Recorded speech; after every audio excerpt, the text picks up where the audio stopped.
The moment Aunt Regina announced my layoff to the entire baby shower, I knew exactly how this afternoon would end.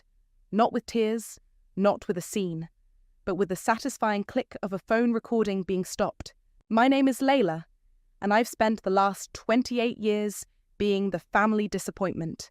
Today, watching my aunt's perfectly lined lips curl into a smirk as she delivered the news of my professional failure to a room full of pastel-dressed women, I didn't flinch. I'd been expecting something like this since I walked through the door of her McMansion, carrying a gift I couldn't afford. "Oh, didn't everyone hear?" Regina's voice carried across the decorated living room. Our Layla was let go from her little design job. Such a shame, really. The room grew quiet, except for the clink of champagne glasses and my stepsister Mila's theatrical gasp. "Maybe she can babysit for Bridget when the baby comes," Mila chimed in, her voice dripping with fake concern. "You know, since she'll have so much free time now." Polite laughter rippled through the room. I kept my face neutral, took a sip of sparkling water, and watched my cousin Bridget, the mom-to-be, pretend to look sympathetic while practically glowing with satisfaction. "Actually," I said, my voice steady, "I'd love to hear more about your charity work, Aunt Regina. The one you were telling me about last month, when you called asking for that loan?" Regina's smile flickered for just a second. "Oh, darling, what an imagination you have." "Layla's always been dramatic," my stepmother, Eva, cut in, patting my arm with cold fingers. "Remember when she refused to be in the family Christmas card last year?" I did remember. I also remembered the text message Eva sent afterward. "Your father and I think it's best if you skip the holiday dinner too. We wouldn't want any tension." The party continued around me like a pastel tornado of gift opening and forced enthusiasm. Bridget cooed over each onesie and baby blanket, while Regina orchestrated the whole show, making sure everyone could see just how generous and loving our family was. "Open mine next," Mila practically squealed, handing over an enormous box wrapped in designer paper. "Oh my God," Bridget gasped, pulling out a ridiculously expensive baby carrier. "This must have cost a fortune." "Only the best for my favourite cousin," Mila said, shooting me a look. I glanced down at my own modest gift, still sitting unopened in the corner. The handmade mobile had taken me weeks to design and craft, back when I still had access to my office's laser cutter. Now it just looked sad and small compared to everyone else's expensive offerings. "Layla, sweetie," Regina called out. "Didn't you bring something for the baby?" Before I could answer, my phone buzzed. A notification from my banking app. Regina's loan request from last month was still pending. The same loan she now pretended never happened. I smiled. "Of course I did, Aunt Regina. But maybe we should wait to open it. After all, we wouldn't want to overshadow Mila's generous gift. Speaking of generosity, how is that investment partnership with Quincy working out?" Regina's face went white. My stepmother's head snapped up. Even Bridget stopped mid-unwrap. "I don't know what you're talking about," Regina said quickly. "Too quickly?" "No." I stood up, smoothing my thrift store dress. "That's strange, because I have the most interesting voicemail from you about it. Would everyone like to hear?" "Layla," my father's voice came from somewhere behind me, warning in his tone, always ready to defend everyone but me. I reached for my phone, watching Regina's perfectly manicured hands begin to shake. "What's wrong, Aunt Regina? You look like you've seen a ghost. Or maybe just your own karma." The room had gone completely silent now. Even the baby shower games coordinator looked uncomfortable. "I think," Regina said, her voice tight, "it might be best if you leave." I smiled, the same calm smile I'd been practicing for months.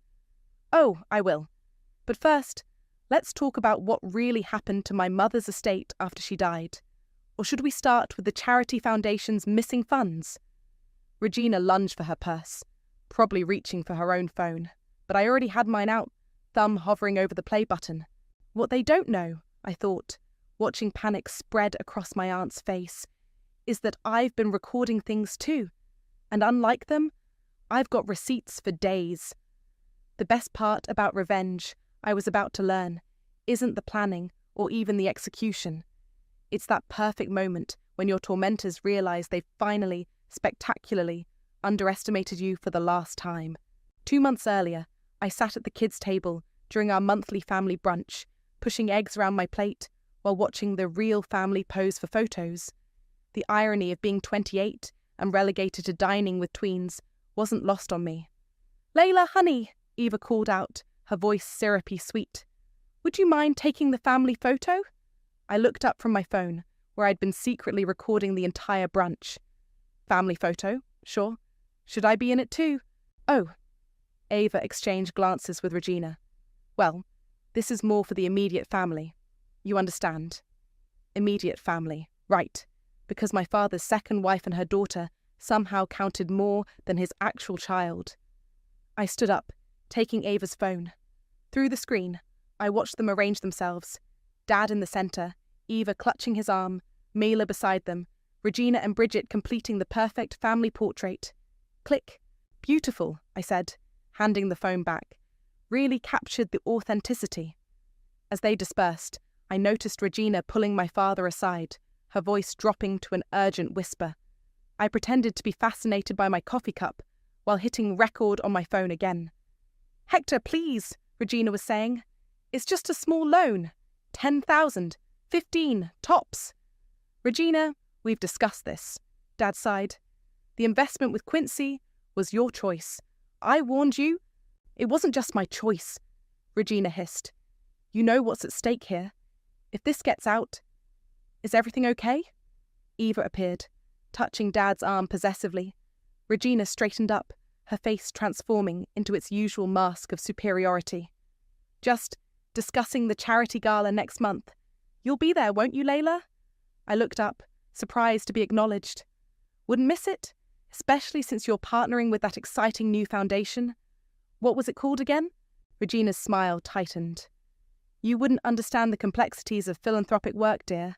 Still doing your little computer drawings?" "Graphic design," I corrected. "And yes, still paying my own bills, unlike some people." Later that night, my phone lit up with a Facebook message from Regina. "Layla, I know we've had our differences, but I need your help. Can you loan me some money? It's an emergency. I'll pay you back double." I stared at the message, then played back the recording from brunch. The same aunt who'd been begging my father for cash was now hitting me up? Interesting.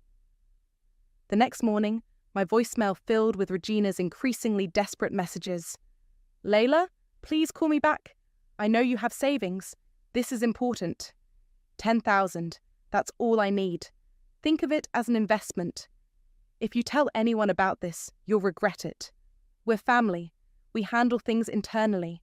I saved every message, every text, each one more frantic than the last. Then I started digging into Regina's charity work. It didn't take long to find the connection to Quincy O'Connor, a man known for helping wealthy socialites hide money through fake charitable foundations. At work, I used my lunch break to create a detailed spreadsheet of dates, amounts, and suspicious transfers. But before I could dig deeper, my boss called me into her office.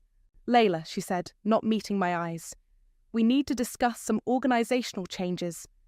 That evening, I sat in my apartment, surrounded by printouts of Regina's financial records and my own termination papers. My phone buzzed with a text from Mila. "Heard about your job. Tough break. Maybe if you networked more instead of playing detective." I froze. How did she know? Unless... Another text arrived, this time from Regina. "I'd keep your little suspicions to yourself. You've never been part of this family. Don't try starting now." I leaned back, letting out a laugh that surprised even me. They thought they were threatening me. After years of exclusion, subtle jabs, and outright cruelty, they still didn't get it. I had nothing left to lose. I opened my laptop and started typing. "Dear Mr. O'Connor, I believe we have some mutual interests to discuss regarding the Young Family Foundation." My phone rang. Regina again. I let it go to voicemail, adding another recording to my growing collection. Let them think they'd scared me into silence. Let them believe I was just the family failure, too broke and powerless to fight back. I picked up my mother's old journal from my bedside table, running my fingers over her handwriting.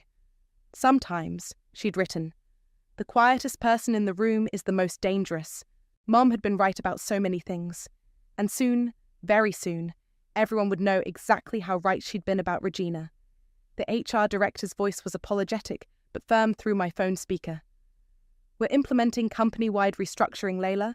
Your position has been eliminated, effective immediately." I sat in my car, parked outside my father's house, listening to the details of my severance package. 2 weeks' pay, health insurance through the end of the month, the usual corporate goodbye gift. "Of course," I said, my voice steady. "I understand completely." What I understood was that Regina's reach extended further than I'd imagined. The timing was too perfect to be coincidence. I walked up to my father's front door, determined to finally have an honest conversation with him. Eva answered instead, wearing her signature look of polite disdain. "Layla, we weren't expecting you." "Is Dad home?" She gestured toward his study, where I found him buried in paperwork. He barely looked up when I entered. "Dad, I need to talk to you about something important." "Can it wait? I'm dealing with some foundation issues." "I lost my job today." That got his attention. He finally met my eyes, but his expression was more annoyed than concerned. "These things happen, sweetheart. Have you been keeping your skills current?" "Dad, I think Regina had something to do with it." He sighed, putting down his pen. "Not this again. Your aunt is going through a difficult time. She doesn't have time to meddle in your career." "A difficult time?" I pulled out my phone. "You mean like this?"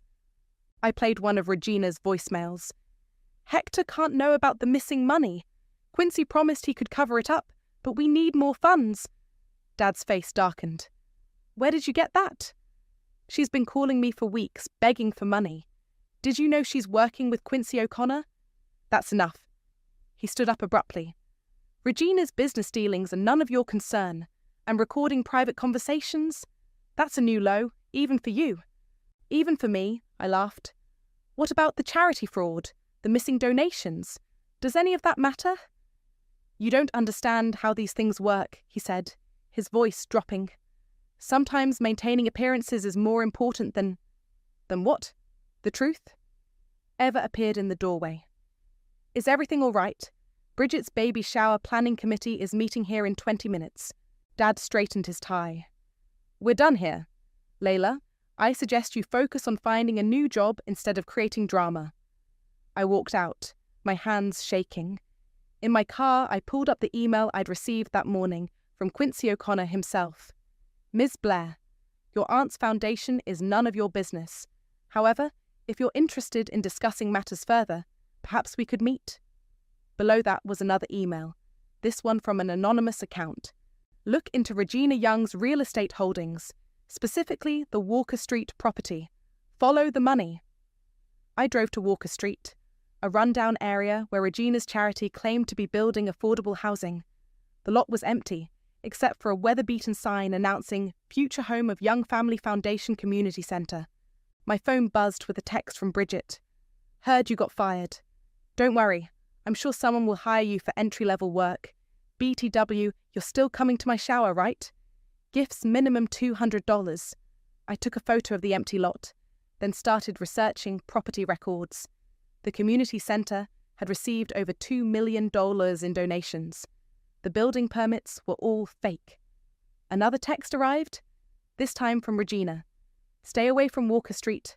Last warning." I smiled, saving the message. Then I called the number Quincy had provided. "Mr. O'Connor's office. This is Layla Blair. Tell him I have proof of the Walker Street fraud, and I'm happy to share it with the IRS, unless he wants to talk." There was a pause. "Hold, please." Quincy's voice came on the line, smooth as oil.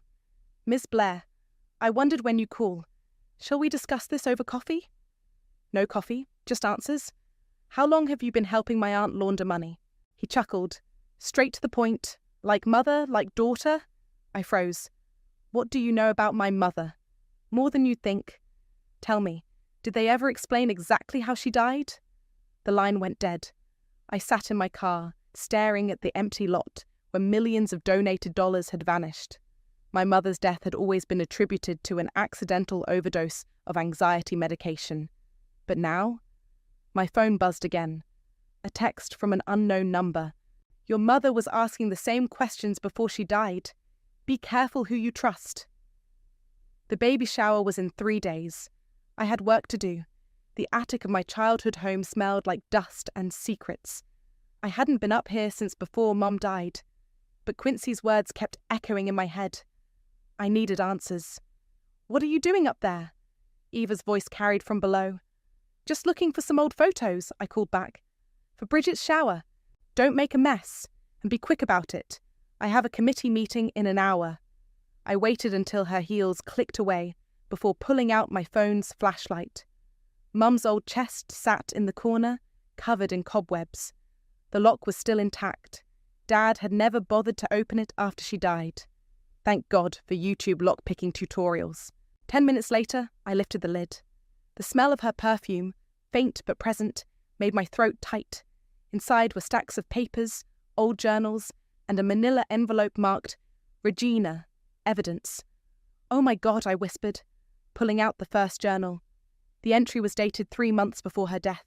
"Regina's been pressuring Hector about the trust fund again. Says she needs access for her new foundation. I've tried warning him about Quincy, but he won't listen. Someone needs to stop them before it's too late."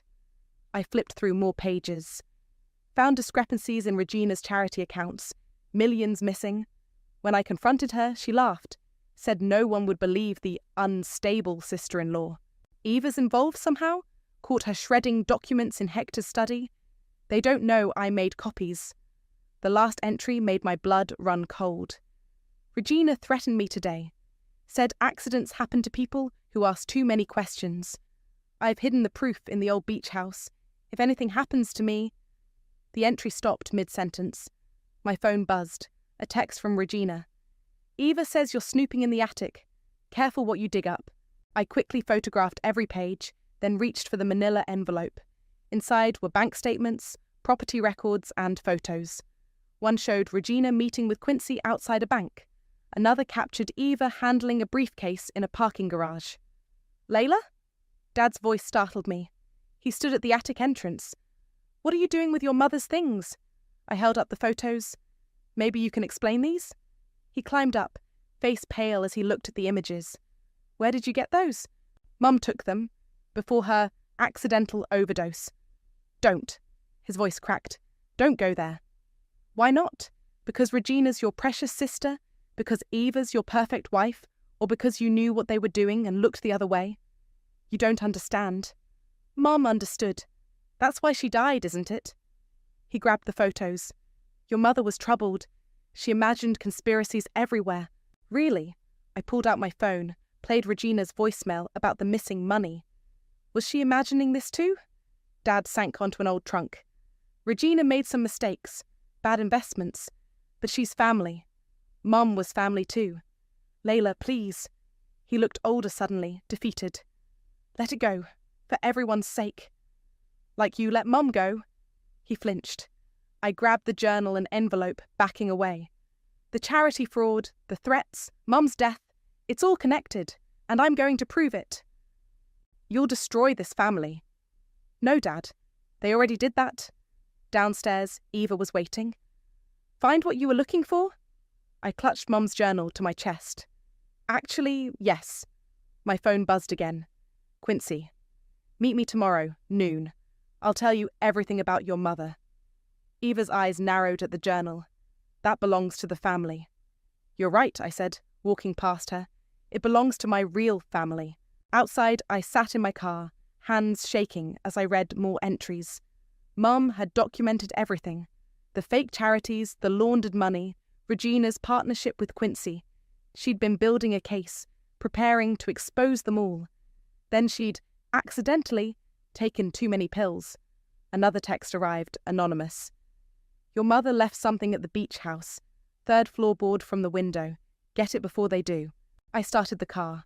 The beach house was an hour away, abandoned since Mum's death. Dad had never sold it, claiming too many memories. Or maybe he was afraid of what someone might find there. Regina's voice played from my latest recording. "I'd keep your little suspicions to yourself." I smiled, thinking of the baby shower in 2 days. "Don't worry, Aunt Regina. I won't keep them to myself. I'll share them with everyone." The beach house waited, holding one last secret. And this time, I wouldn't let them bury the truth along with it. Layla? I nearly dropped my coffee. That voice. I hadn't heard it in 2 years, not since our messy breakup. But there was Milo, standing in the bookstore cafe, looking exactly the same except for a new tech startup guy beard. Of all the coffee shops in all the world, I said, trying to sound casual while clutching Mom's journal under my arm. You look... He paused. Stressed. That obvious? I always could read you. He gestured to the empty chair across from me. Mind if I? I hesitated, then nodded. Milo had been the one person who'd seen through my family's perfect facade. Maybe that's why they'd worked so hard to drive him away. Still doing tech security consulting? I asked. Yeah. Actually, just finished a job tracking financial fraud for a big charity foundation. He smiled. Funny coincidence. It involved someone you might know. Quincy O'Connor. My coffee cup froze halfway to my mouth. What do you know about Quincy? Enough to know he's meeting you at noon. At my shocked look, he added, I may have been monitoring his communications. Professionally, of course. Of course. I leaned forward. Milo, what's his connection to my aunt? Better question. What was his connection to your mum? I pulled out the journal, showed him the entries. His eyes widened as he read. Holy shit, Layla. This is bigger than charity fraud. This is... Murder? I finished quietly. He ran a hand through his hair. You can't meet Quincy alone. He's dangerous. I need answers. Then let me help. He pulled out his laptop. I've been building a case against him for months. Look at this. He showed me financial records, property transfers, shell companies, all connecting Regina, Quincy, and Eva to millions in stolen charitable donations. The Walker Street property? I asked. Just the tip of the iceberg. They've been running this scam for years. Started right around the time your mum died. My phone buzzed. Regina. Changed my mind about that loan. Name your price. They're getting nervous, Milo said, reading over my shoulder. Good. I have to go to the beach house, I told him. Mom left something there. I'm coming with you. Milo? Look, I'm sorry I walked away before. I let them intimidate me. But I'm not leaving you alone in this. An hour later, we stood in my mother's dusty beach house. The 3rd floorboard came up easily, revealing a USB drive and a sealed envelope. It's encrypted, Milo said, examining the drive. Give me an hour. While he worked, I opened the envelope. Inside was a letter. My dearest Layla, if you're reading this, they finally silenced me, but they couldn't erase the evidence. Everything's here. The fake charities, the stolen money, and the truth about Regina and Quincy's partnership. Eva helped them cover it up, convinced your father I was paranoid. Maybe I was, but I was also right. The drive contains proof. Bank records, recordings, photos. Enough to destroy them all. I'm trusting you to finish what I started. Be careful. Be brave. Be smarter than I was. All my love, Mum. Got it, Milo called out. Layla, you need to see this. His laptop showed dozens of files, videos of Regina and Quincy planning their schemes, evidence of forged documents, and one final video, security footage from the night my mother died. I can't watch this, I whispered. Milo squeezed my hand. You don't have to, but now we have everything we need. My phone lit up. Quincy. Where are you? Meeting started 30 minutes ago. Then Regina. Whatever he's offering, I'll double it. Perfect, Milo said. They're turning on each other. The baby shower's tomorrow. He looked at me. You sure you want to do it there? In front of everyone? That's exactly where it needs to happen. They humiliated my mother, drove her to her death, then acted like nothing happened. Okay. He started copying files. I'll create a presentation they'll never forget. Why are you helping me? He paused. Because 2 years ago, I walked away when you needed me. I won't make that mistake again. My phone buzzed one more time. Ava, your father's very disappointed in your behaviour. Last chance to drop this nonsense. I looked at Milo, at Mum's letter, at the evidence spread across his laptop screen. Tell Dad not to worry, I texted back. Tomorrow, everyone will finally see the truth. Hope you all got Bridget something nice for the shower. I know I did. Ready? Milo asked. I nodded. picking up Mum's journal. Time to give my family the surprise party they deserve. Everything's loaded on your phone, Milo said, handing me back my device. One tap, and it'll all stream to the smart TV at Regina's house. We sat in his car outside a coffee shop, hours before the baby shower. I scrolled through the files, Mum's videos, Regina's voicemails, the security footage, bank records, all organised into a devastating presentation. "You sure about this?" he asked. "Watch this," I said, dialing Regina's number on speaker. "Layla, I was just thinking about you." Her voice dripped honey. "About that loan you mentioned?" "Save it. I'm calling about Mum's beach house visit the night she died." Silence. Then, "I don't know what you're talking about." "No? The security cameras remember. So does Quincy." "He contacted you?" Sharp edge to her voice now. "He showed me everything, Regina. The fake charities, the money laundering, the threats against Mum. Whatever he told you." "I'm giving you one chance. Confess at the shower, return the money, or everyone sees the footage." She laughed, but it sounded forced. "You're bluffing. Check your email." I heard her sharp intake of breath as she opened the clip I'd sent, just enough to prove I had it all. "You little bitch," she whispered. "See you at the shower, Aunt Regina. Don't forget my gift." I hung up. My phone immediately lit up with texts. Eva. "Stop this nonsense immediately." Mila.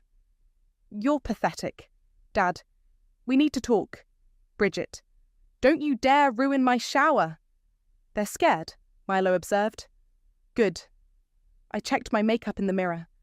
"They should be. I'll be parked outside if you need me." "Actually," I hesitated. "Would you come in with me?" He smiled. "Try to stop me." We arrived at Regina's house just as the party was starting. Eva's eyes narrowed when she saw Milo. "This is a family event," she said. "Perfect," I replied, "because we're about to have a real family discussion." Inside, Regina was holding court, directing caterers and fawning over Bridget. She froze when she saw me. "Layla, and Milo, how unexpected." "Wouldn't miss it," I said, setting my gift, a simple USB drive wrapped in baby paper, on the table. Milo connected his laptop to the TV while I circulated, recording every conversation on my phone. Regina kept watching me, her smile growing more strained by the minute. "Present time," Bridget announced, clapping her hands. I watched them open gift after gift. Designer clothes, expensive toys, each one accompanied by Regina's running commentary about the giver's generosity. "Layla's next," Mila said sweetly, "though I'm not sure how much she could afford, being unemployed and all." The room tittered. I stood up. "Actually, my gift is for everyone." I nodded to Milo. "Especially you, Aunt Regina." "This isn't the time," Dad started. "It's exactly the time." I faced the room. "Did you know my mum tried to expose a charity fraud scheme right before she died? Regina, why don't you tell everyone about the Walker Street property?" Regina's face went white. "Layla, don't." "No? Then let's watch this instead." Milo hit play. The TV lit up with security footage, Regina and Quincy counting money in her office, Eva shredding documents, Mum confronting them all. "Turn it off!" Regina lunged for the TV. "Can't," Milo said. "It's streaming live to several news outlets." The room erupted. Bridget started crying. Eva grabbed her phone. Dad just sat there, head in his hands. "That's not all," I announced, my voice carrying over the chaos. "Mum left evidence about everything, including the night she died." "You're lying," Regina snarled. I played her voicemail. 10,000. That's all I need. Think of it as an investment." Then another. "If you tell anyone about this, you'll regret it." And finally, the security footage from the beach house, showing Regina and Eva entering the night Mom died. "The police have copies," Milo added. "They're very interested in the timing of your visit and her accidental overdose." Sirens wailed in the distance. Regina grabbed her purse, but Milo blocked the door. "Going somewhere, Aunt Regina, but we haven't even had cake." The first police car pulled up outside. I watched my family's perfect facade crumble in real time. "Layla," Dad pleaded, "she's still your aunt." "No." I picked up Mum's journal. She's the woman who killed my mother, and now everyone knows it. The doorbell rang. Regina started to cry.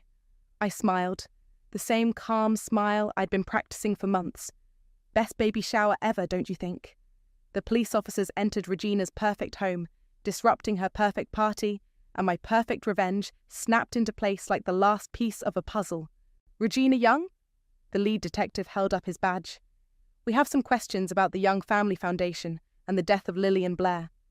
Regina's mascara was running, but she still tried to maintain control. This is ridiculous. We're having a baby shower. Actually, I stepped forward. We're having a long overdue family meeting. Detective, I have something you should see. I handed him Mum's journal and the USB drive. There's evidence of charity fraud, money laundering, and... I looked directly at Regina. Premeditated murder. You can't prove anything, Eva cut in, but her voice shook. The security footage proves everything, Milo said, pulling up the beach house video. Watch this part carefully, Detective. The footage showed Regina and Eva entering Mum's beach house at 11:42 p.m. They left at 12:37 a.m. Mum was found dead the next morning. That proves nothing, Regina snapped. We were checking on her. Really? I played another recording. Regina's voice filled the room. She knows too much. We need to handle this tonight. The detective took notes while Regina's face crumpled. Bridget had collapsed onto the couch, her baby shower gifts scattered around her like evidence at a crime scene. Mrs. Young, we'll need you to come down to the station, the detective said. Wait! Regina's voice turned desperate. Layla, please, I'll tell you everything. I'll give you money, whatever you want. I walked up to her, close enough to smell her expensive perfume. I want my mother back. It wasn't supposed to happen like that, she whispered. She was just supposed to take enough to sleep, to forget what she'd found. We didn't mean to kill her, I finished. Just like you didn't mean to get me fired, to isolate me from my family, to steal millions from charity. Ava tried to reach for her phone, but Milo intercepted it. Looking for Quincy? He's already at the station. Turns out he doesn't handle pressure well. Hector? Eva pleaded with my father. Do something. Dad finally stood up. For a moment, I thought he might defend them again. Instead, he walked over and picked up Mum's journal. I should have believed her, he said quietly. I'm sorry, Layla. Regina made one last attempt. Everything I did for this family. The foundation helped people. The foundation stole from people, I corrected. Just like you stole my mother from me. The detective moved to handcuff Regina. She thrashed, suddenly hysterical. You ungrateful little bitch. After everything I did for you, what you did for me. I laughed. Let's list it. You murdered my mother, gaslit my father, stole millions, got me fired, excluded me from every family event. And then, I gestured around the room. You mocked me at your daughter's baby shower. Speaking of which, Milo added, everything's still streaming live. Your charity donors are getting quite a show. Regina's scream of rage was cut short by the detective reading her rights. Eva was handcuffed next, still trying to maintain her dignity. You'll regret this, she hissed as they led her out. Not as much as you will, I replied. Mila tried to slip away, but I caught her arm. Don't forget your part in this. The recordings of you helping them cover it up.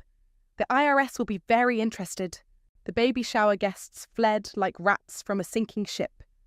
Bridget sat alone, mascara streaked, surrounded by expensive gifts bought with stolen money. Did you know? I asked her. She shook her head.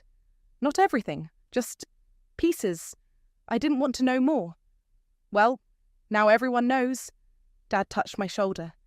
Layla, I don't know how to make this right. You can't. I shrugged off his hand. But you can start by telling the police everything you remember about Mum's last days. He nodded, following the detective out.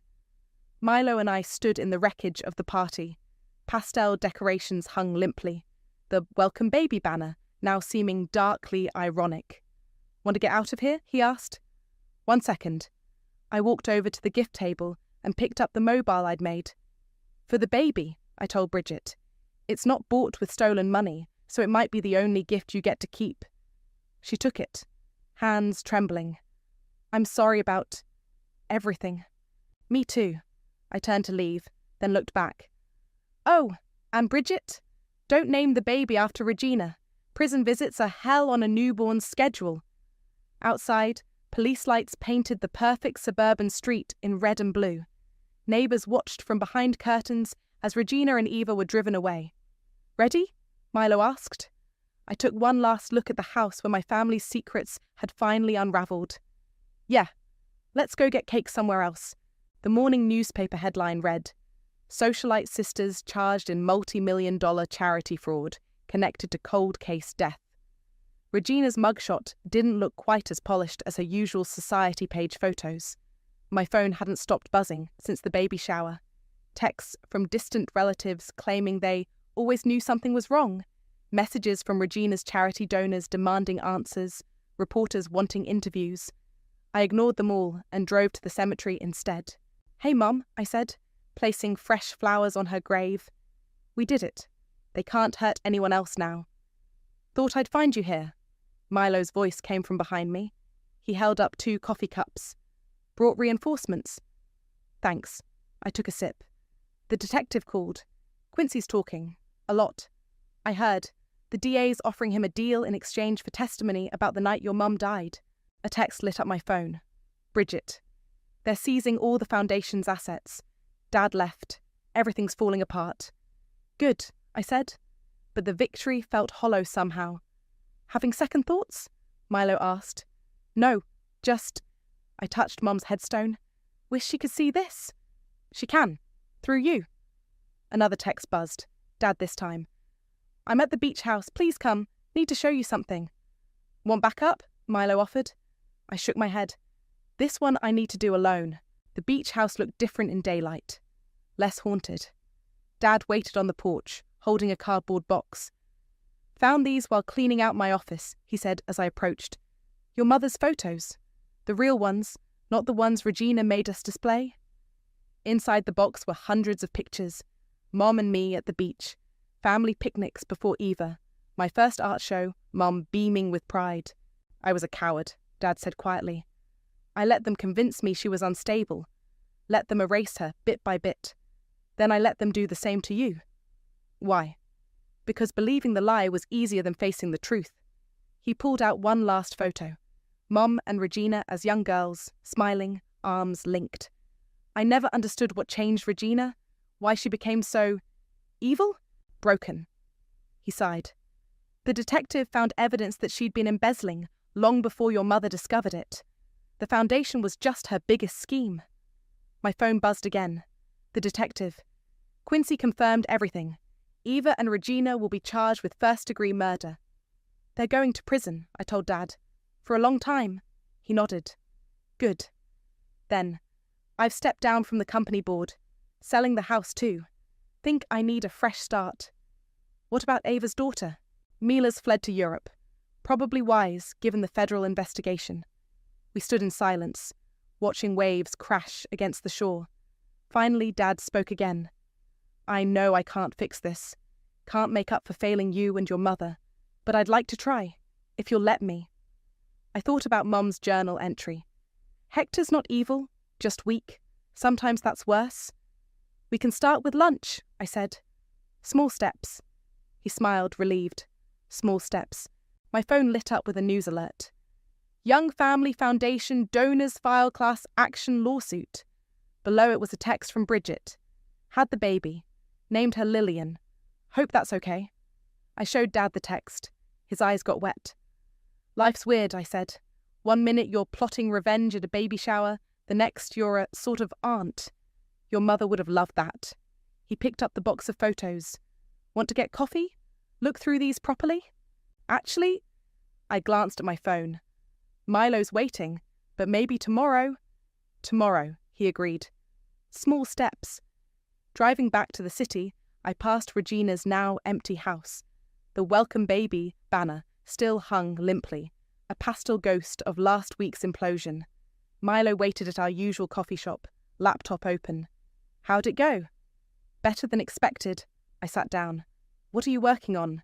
Job listings.